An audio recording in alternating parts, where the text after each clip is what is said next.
Olá, bem-vindas e bem-vindos ao quarto vídeo da série Modos de Criação para uma Performance Feminista. Esse é o quarto vídeo da série e se você está vendo esse vídeo primeiro, eu sugiro que você volte um pouquinho e veja os 3 primeiros para entender o que aconteceu até chegar no conteúdo desse vídeo. E aqui a gente vai tratar da performance Com Que Roupa Eu Vou. Primeiramente, o contexto para a criação dessa performance foi que eu estava de volta em Londrina, de volta no Brasil. Estava para concluir o meu TCC, queria fazer uma performance de apresentação final e queria juntar todos os elementos que eu tinha visto e estudado nessas 3 últimas performances, que eram esses elementos da menstruação, do cabelo, das maquiagens, do elemento de limpeza, tudo em uma performance só, mas que também fosse diferente dessas outras.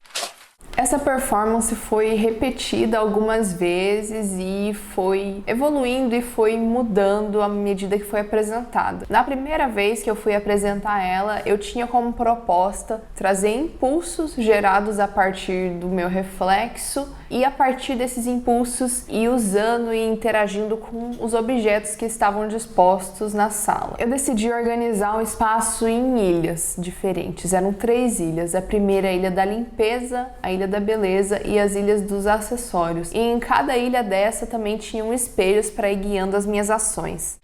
E eu queria trazer uma proposta dessa performance como se fosse um certo tipo de ritual, inspirado no meu ritual que eu tenho mesmo para me arrumar no dia a dia. Mas na performance desconstruir um pouquinho, trazer coisas diferentes e juntar com os elementos da escatologia que também te desarrumam de certa forma.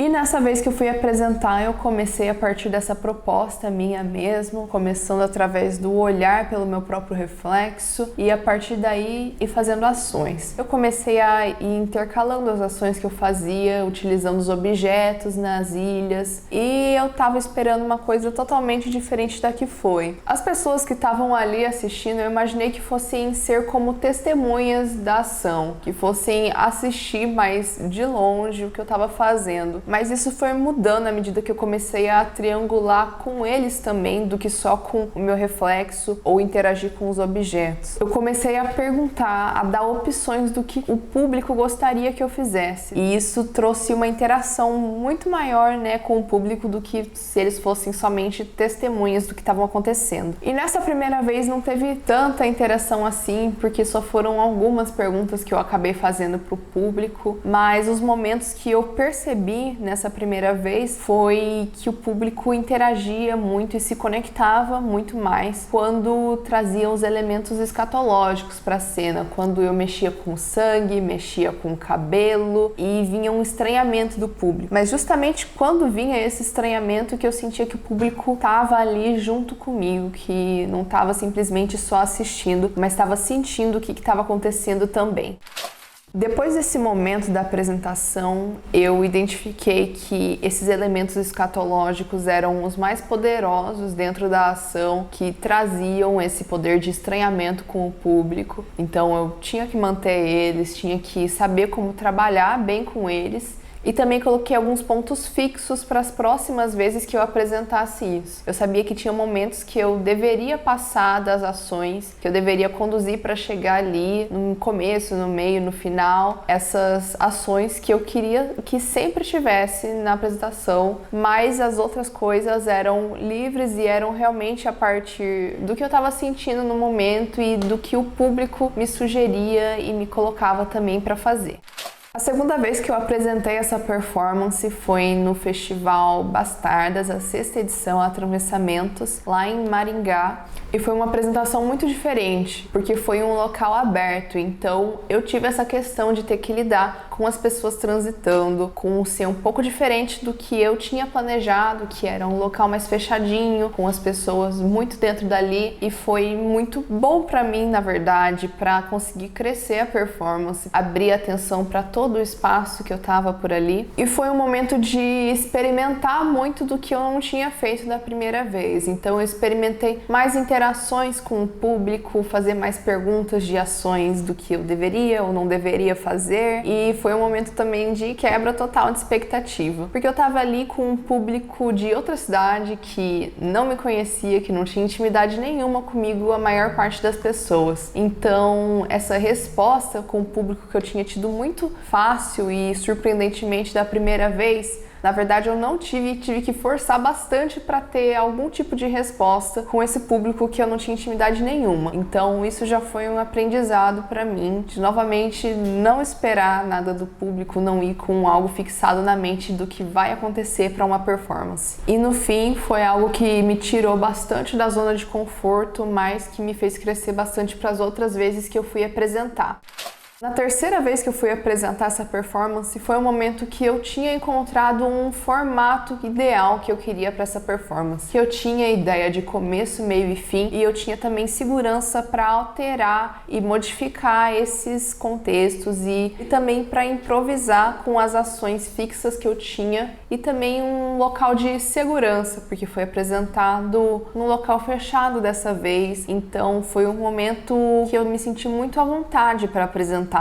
Eu escolhi fazer essa apresentação num espaço de galeria de artes visuais que tem lá na UEL, porque esse local dava a impressão que eu queria de um espaço branco, limpo e vazio. Um local mais neutro, que não tinha tantas interferências e até um local frio, assim, um tipo de limpeza hospitalar. E eu queria trazer, a decorrer dessa performance, essa transformação do local, que começa branco, limpo, para um local que termina inteiro sujo de sangue, totalmente transformado. Nessa performance eu iniciava primeiramente tendo uma conexão comigo mesma, um tempo respirando, e depois também trazia essa conexão que eu criava através do olhar, para depois então criar uma conexão com o público através do olhar, e à medida que eu ia fazendo as ações com os objetos, começava então a interagir com o público e a surgir as questões constantes e propositais de eu deveria fazer isso ou não. Nessa performance eu quis criar uma comunidade temporária com essas pessoas que estavam presentes ali na sala, que para mim representavam uma sociedade que dizia o que uma mulher deve ou não fazer. E essa mulher se coloca nesse lugar disposta a fazer o que as pessoas estão dizendo, mas ao mesmo tempo não em um local de submissão total, porque eu em vários momentos subvertia o que as pessoas estavam me dizendo para fazer e também surpreendia com interpretações ambíguas. Então, às vezes, as ações não saíam exatamente como o público esperava. A única coisa que eu realmente não mexia e deixava o público decidir por si só era a roupa que eu colocava no final. Esse sim era a decisão totalmente do público.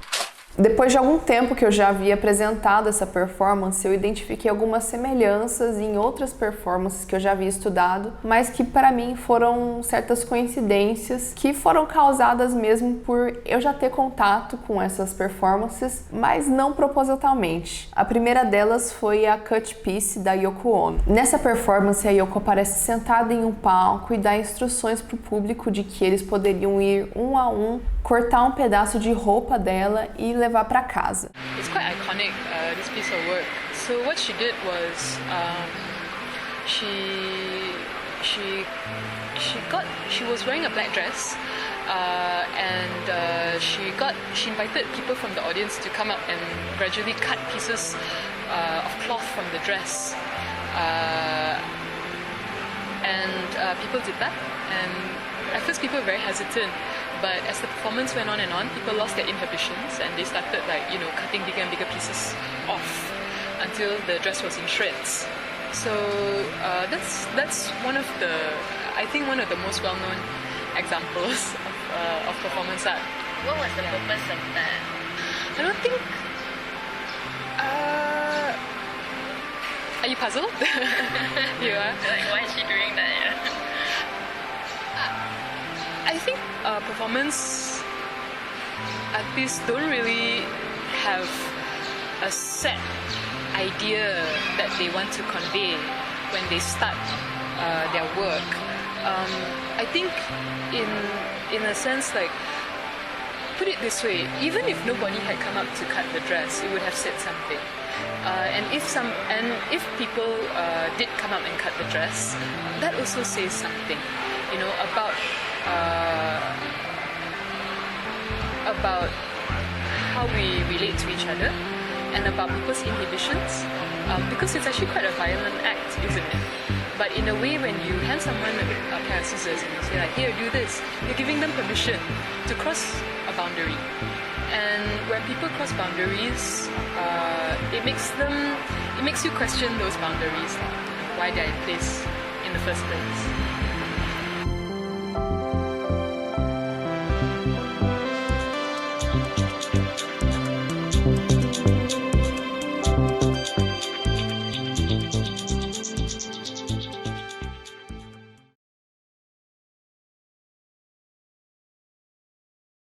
E com essa performance eu fiz algumas relações com o machismo, com a violência sexual, a violência contra a mulher, a misoginia e os limites até onde o corpo é levado por vontade dos outros. E também questões de passividade, de impotência, de fragilidade que a mulher muitas vezes é colocada.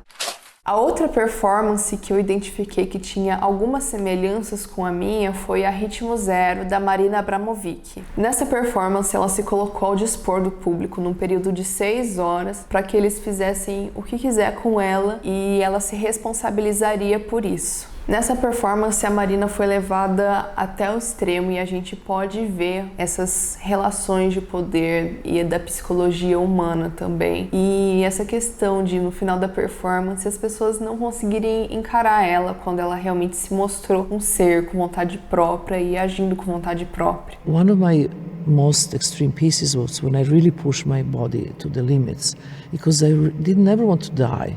I'm not interested in dying, but I'm interested in how far you can push the energy of the human body, how far you can go, and then see that actually our energy is almost limitless.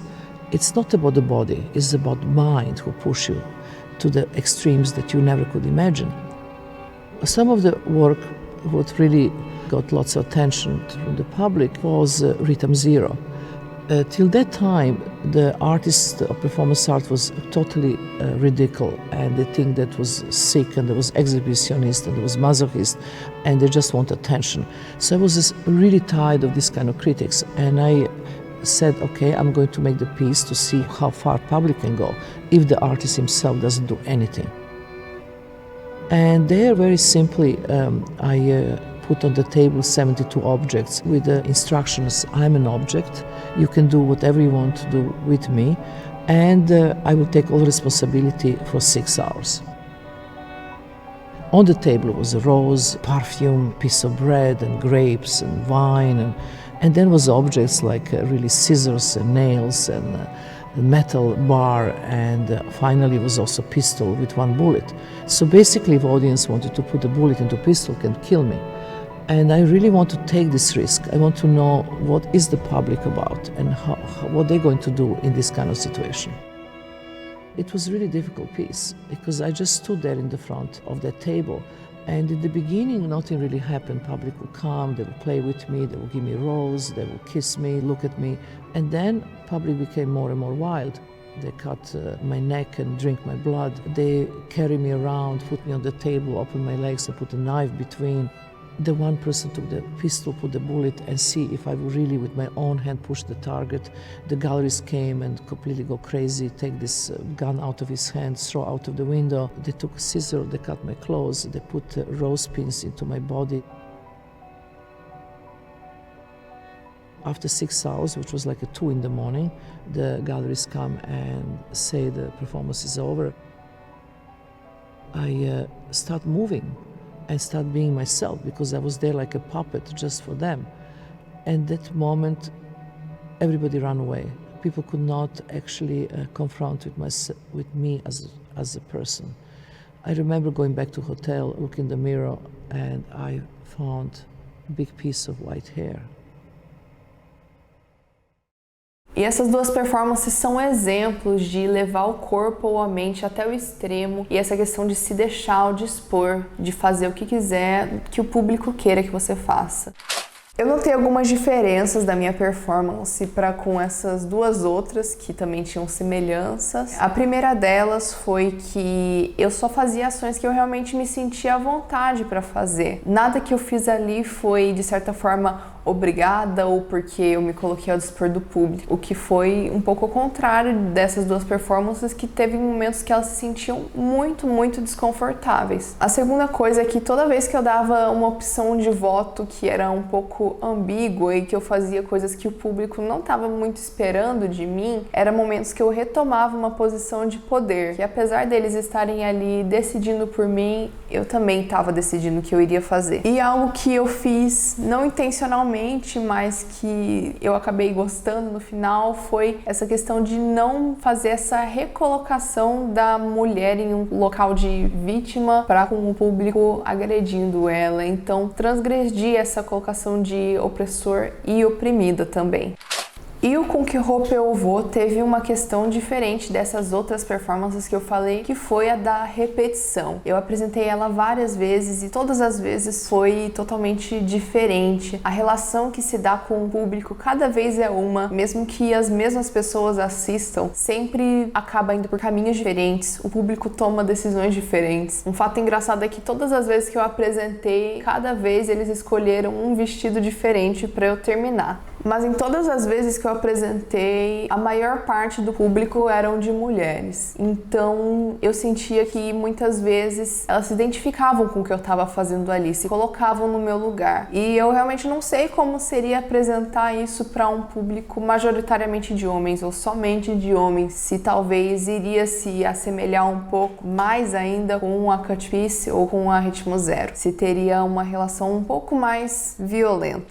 A última vez que eu apresentei essa performance foi em março de 2020 e 2 semanas depois as coisas fecharam por conta da pandemia e eu acabei não apresentando ela depois. Pensava em como colocar essa performance online, se teria algum jeito de fazer isso sem a presença das pessoas exatamente ali no mesmo local, mas eu decidi por nem tentar fazer, porque a presença ali no local de fato e essa interação mais próxima com o público, para mim, é uma das questões mais importantes que vem dessa performance. Então, eu não sei se eu vou apresentar ela novamente, mas se eu for, com certeza vai ser de forma presencial. Talvez ela mude muito da próxima vez que eu apresentar, porque afinal já se passaram 2 anos. Mas com certeza seria uma experiência bem interessante. E esse foi o 4º vídeo da série Modos de Criação para uma Performance Feminista. A gente ainda tem mais um vídeo para completar essa série e eu espero ver vocês em breve no próximo vídeo também. Até mais!